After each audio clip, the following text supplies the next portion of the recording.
Olá, gente querida. Hoje é domingo, dia 7 de setembro. Obviamente, em primeiro lugar, nós queremos parabenizar a nossa pátria pela riqueza, pela beleza que nós somos. Com todas as possíveis ambiguidades, com todos os possíveis desequilíbrios, injustiças, mas a nossa pátria brasileira é uma pátria linda, de um povo bonito, trabalhador, rico culturalmente, com tantas belezas e certamente também com tantas pobrezas e feiuras. Nós então suplicamos mais e mais as bênçãos de Deus sobre toda a pátria brasileira. Nós estamos no 23º domingo do tempo comum. A primeira leitura de hoje é tirada do livro da Sabedoria, no capítulo 9. O salmo é o Salmo 89. A segunda leitura é da carta de São Paulo a Filémon, versículos 9 em diante. E o evangelho, do qual falaremos agora, é de Lucas, capítulo 14, versículos 25 a 33.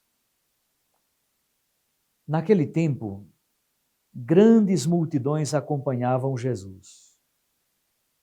Voltando-se, ele lhes disse: Se alguém vem a mim, mas não se desapega do seu pai e de sua mãe, sua mulher e seus filhos, seus irmãos e suas irmãs, e até da sua própria vida, não pode ser meu discípulo.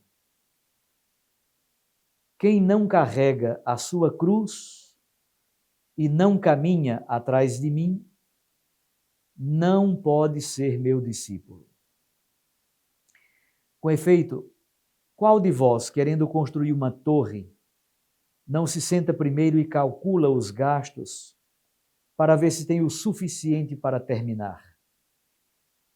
Caso contrário, ele vai lançar o alicerce e não será capaz de acabar. E todos os que virem isso começarão a caçoar, dizendo: Este homem começou a construir e não foi capaz de acabar.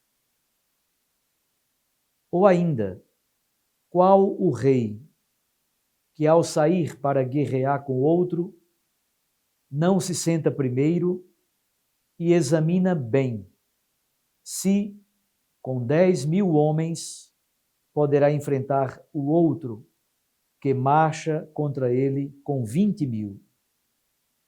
Se ele vê que não pode, enquanto o outro rei ainda está longe, envia mensageiros para negociar as condições de paz.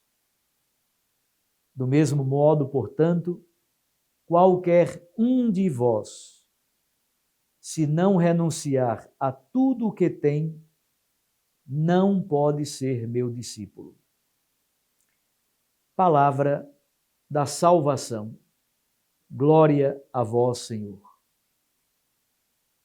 Minhas irmãs e meus irmãos, certamente vocês recordam que em Lucas, capítulo 9, versículo 51, aqui começa a subida de Jesus a Jerusalém. Essa subida vai até o capítulo 19.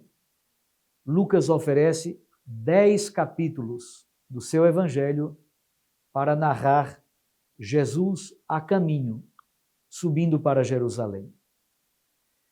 O texto do evangelho de hoje, que acabamos de escutar, está dentro desta seção da subida para Jerusalém. É um caminho não físico, é um caminho psíquico, emocional, espiritual, teológico. É o caminho para o Calvário, é o caminho para Jerusalém, onde, na teologia lucana, acontece a plenitude da salvação. A morte, a ressurreição, a ascensão e dali também na força do Espírito Santo, os apóstolos partem em missão para que o Evangelho seja conhecido aos 4 cantos do mundo. O texto do Evangelho de hoje traz uma frase que se repete 3 vezes. Não pode ser meu discípulo. Primeiro, no versículo 26. Quem não se desapega não pode ser meu discípulo. Segundo, no versículo 27. Quem não carrega a sua cruz não pode ser meu discípulo. Terceiro, no versículo 33, ao final. Quem não quiser renunciar a tudo o que tem, não pode ser meu discípulo. O texto do Evangelho pode ser dividido em alguns pequenos blocos. Os versículos 25 a 27, o seguimento de Jesus necessariamente passa pelo desapego. Desapego diante do pai, da mãe, da esposa, dos irmãos, das irmãs, dos filhos e até da sua própria vida. Segundo, não somente desapegar-se, mas apegar-se agora à cruz de Cristo. Carregar a cruz do Senhor. Para falar dessa empreitada de tornar-se discípulo, de renunciar a algo bom por algo melhor. Deveria ser relativamente fácil para um cristão renunciar ao ruim, ao péssimo, à coisa má, pelo bom. Mas aqui, Jesus está falando de renunciar, de desapegar-se, de colocar em segundo plano coisas boas, pessoas boas, a própria família, a própria vida, por causa de um bem supremo, por causa da pérola preciosíssima, como está no Evangelho de Mateus, por causa do tesouro encontrado no campo, o seguimento de Jesus. Então, por causa de Jesus e do seu seguimento, é preciso desapegar-se de tudo. Jesus, então, dá 2 exemplos.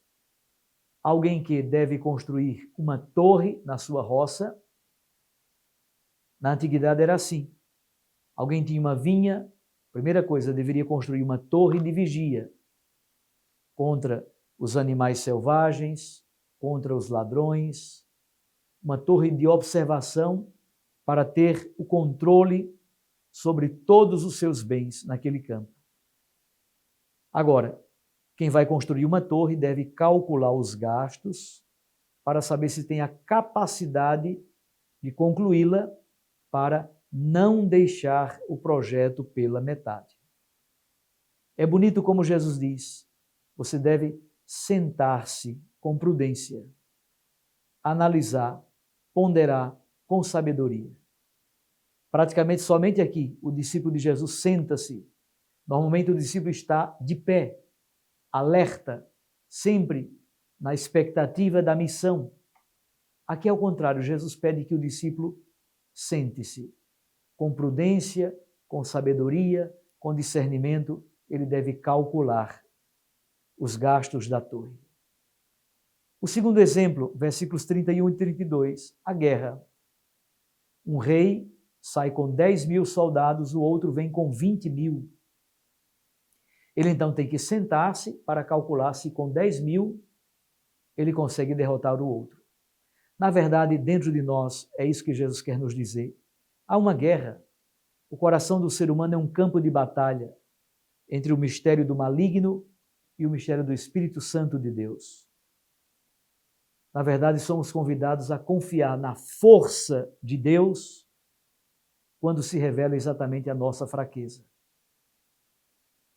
A conclusão de Jesus é: se o cristão não renunciar a tudo aquilo que tem, não pode ser seu discípulo.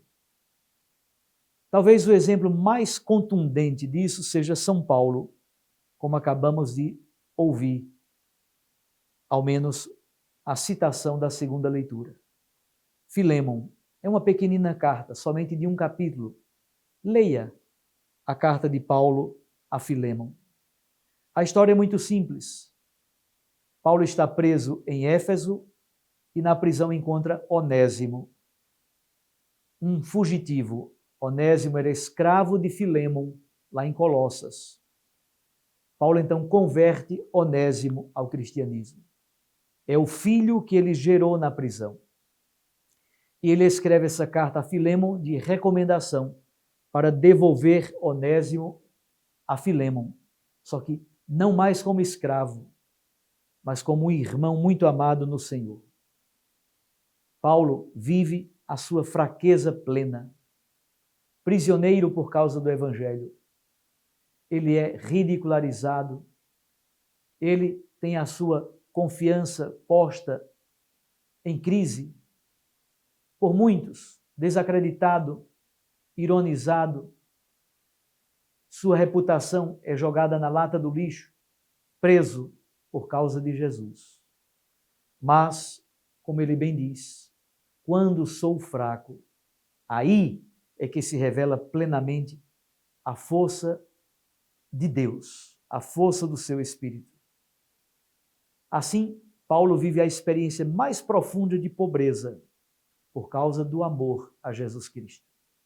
Pobreza evangélica por causa da disponibilidade para servir Jesus. O reino é oferecido gratuitamente, mas exige condições. Entrar pela porta estreita. Por nós mesmos, nada podemos. Tudo é graça. O reino de Deus é dos pobres, porque o Rei, Jesus, é aquele que se tornou pobre por excelência para nos enriquecer. Um grande abraço a você. Tenha um santo e abençoado domingo. Eu os abençoo. Em nome do Pai, e do Filho, e do Espírito Santo. Amém. Até amanhã. Fique com Deus e com sua Mãe Maria Santíssima.